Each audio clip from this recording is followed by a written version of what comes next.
बाप और बेटा रूह अलकुद्दस के नाम पर आमीन। जिंदा खुदावंद का जिंदा कलाम। दूसरा अखबार की किताब उसका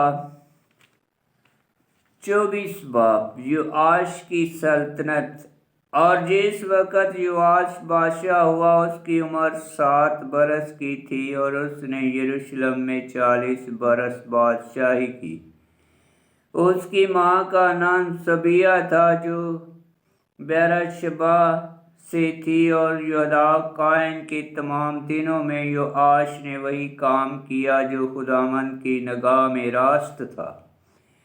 और यहूदा ने उसके लिए 2 बीवियाँ ली जिससे बेटे और बेटियां पैदा हुई। उसके बाद ऐसा हुआ कि योआश ने खुदावंद के घर की मरम्मत करने का इरादा किया। तो उसने कायनों और लावियों को जमा करके उनसे कहा कि यहूदा के शहरों में जाओ और साल बर साल सारे इसराइल से अपने खुदा के घर की मरम्मत के लिए नगदी जमा करो और इस काम में तुम जल्दी करो। लेकिन लावियों ने जल्दी ना की। तब बादशाह ने यहूदा सरदार को बुलाया और कहा कि तूने लावियों को क्यों मजबूर नहीं किया कि वो शहादत के खेमा के लिए जो नगदी खुदावंद के बंदे मूसा ने इसराइल की जमात पर ठहराई यहूदा और यरूशलेम से लें, क्योंकि शरीर औरत अतेलिया और उसके बेटों ने खुदा के घर को बर्बाद किया और खुदावंद के घर की सब मुकद्दस चीज़ों को बलीम के लिए काम में लाए। और बादशाह ने हुक्म दिया तो उसने एक संदूक बनाया और उसे खुदावंद के घर के फाटक के पास बाहर की तरफ रखा। और उन्होंने यहूदा और यरूशलेम में मनादी करवाई कि हर एक खुदावंद के लिए वो नगदी अदा करे जो खुदा के बंदे मूसा ने बियाबान में इसराइल के लिए ठहराई। तब तमाम सरदार और तमाम लोग खुश हुए और उन्होंने अंदर जाकर संदूक में नगदी डाली यहाँ तक कि वो भर गया। और ऐसा हुआ कि जब वो संदूक लावियों के हाथ से बादशाह के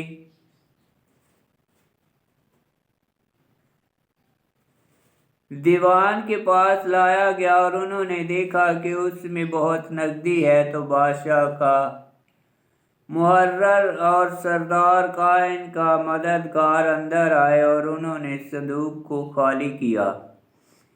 फिर उसे ले जाकर उसकी जगह में रख दिया और वो ऐसा ही रोज़ बरोज़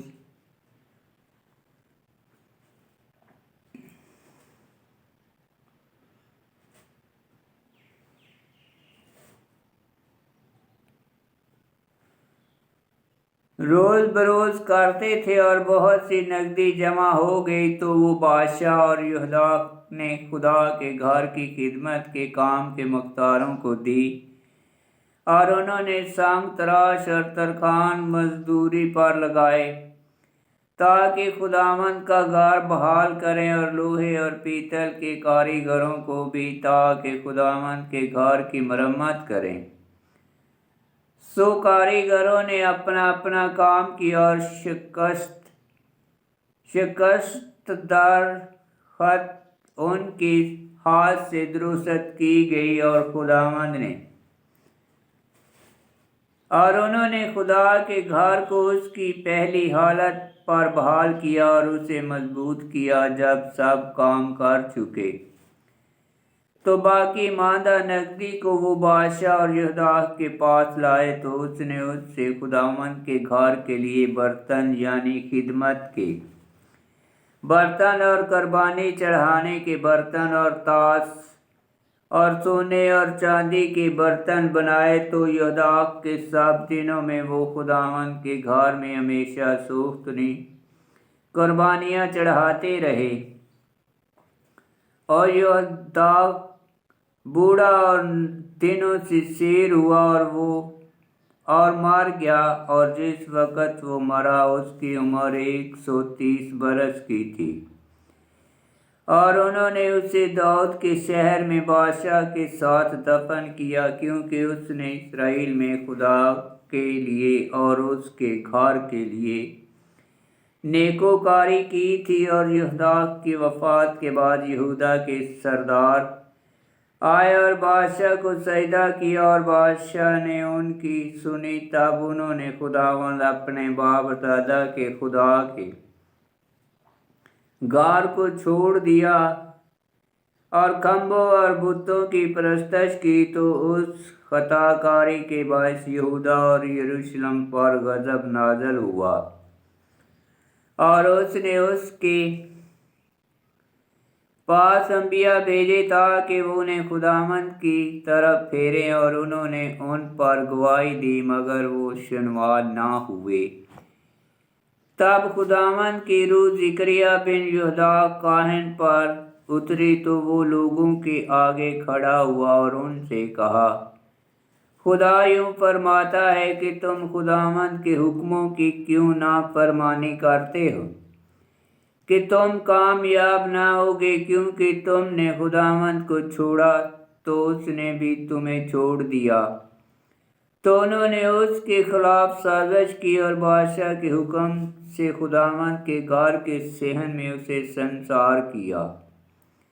اور یواش بادشاہ نے اس مہربانی کو جو اس کے باپ یہودا نے اس پر کی تھی یاد نہ رکھا، بلکہ اس کی بیٹی کو قتل کیا، جس نے موت کے وقت کہا، خداوند دیکھے اور انصاف کرے۔ اور سال کے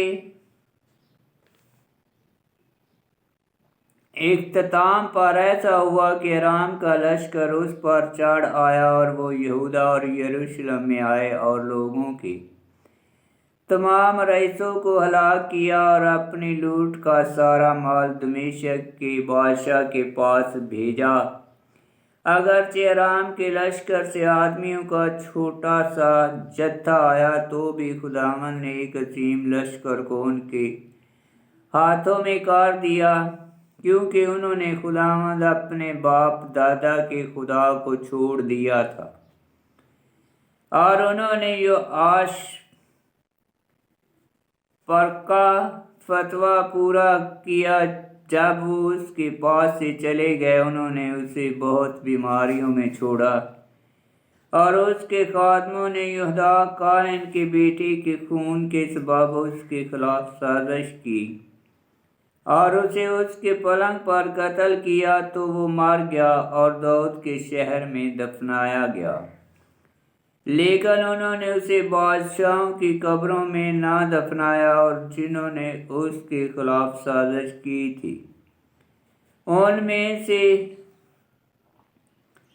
زباد بن شمعت امونی اور یوزباد بن شمریت موآبی تھے، اور اس کے بیٹوں کا حال اور زر کی رقم جو اس کے متحد جمع کی گئی، اور خدا کے گھر کی مرمت۔ سو دیکھو، یہ بادشاہوں کی کتاب کی تفسیر میں درج ہیں، اور اس کا بیٹا امسیہ اس کی جگہ بادشاہ ہوا۔ آمین۔ خداوند کا پاک کلام کا پڑھا اور سنا جانا باعث برکت ہو۔ خداوند تیرا شکر ہو۔ آمین۔